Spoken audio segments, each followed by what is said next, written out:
Bullet আমাদেরকে দলীয় কর্মসূচি পালনে এক চুল পরিমাণ বাধা সৃষ্টি করতে পারেনি। কারণ আমরা হৃদয়ে প্রথিত করেছিলাম ব্যক্তির চাইতে দল বড়, দলের চাইতে দেশ বড়।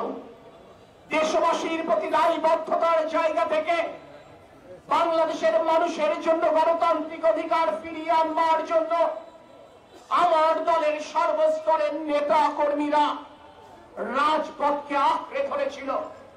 বারবার মিথ্যা মামলায় জড়িয়েছে, বারবার কারাগারে গেছে, কিন্তু তারপরও কিন্তু কেউ রাজপথ ছেড়ে যায়নি।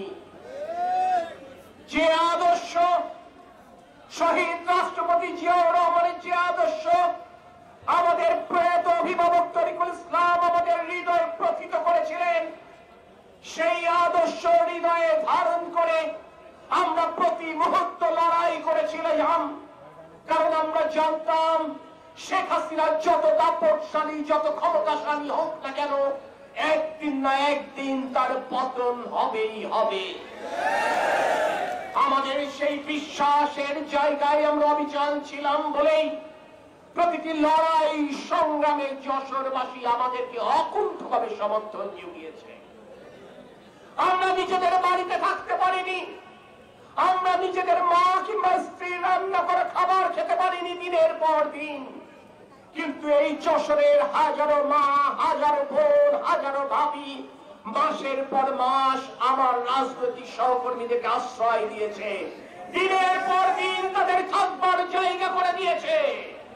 আমরা বিশ্বাস করি এই শহরের সকল সামাজিক সাংস্কৃতিক পেশাজীবী সংগঠনে নিরন্তর দোয়া প্রার্থনা আমাদের সাথে ছিল বলেই আমরা শেখ হাসিনাকে উপেক্ষা করতে সক্ষম হয়েছিলাম।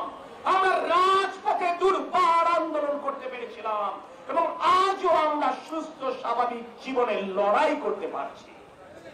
প্রিয় সাথী সহযোদ্ধা বৃন্দ, শেখ হাসিনা পালিয়ে গেছে, 1 বছর হয়ে গেল। আজকে উৎসব করবার সময় নয়, আজ সময় দায়িত্ব পালনের। আমরা যেন আমাদের কর্তব্য পালনে চ্যুত না হই।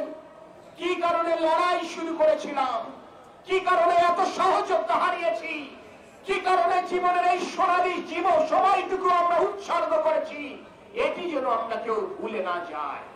আমাদের লড়াইটি ছিল বাংলাদেশের মানুষের জন্য গণতান্ত্রিক অধিকার ফিরিয়ে আনবার, অর্থাৎ বাংলাদেশের মানুষের ভোটের অধিকার ফিরিয়ে আনবার। লড়াই ছিল বাংলাদেশের মানুষের জন্য মানবাধিকার সমুন্নত করবার। লড়াই ছিল বাংলাদেশের মানুষের জন্য আইনের শাসন নিশ্চিত করবার।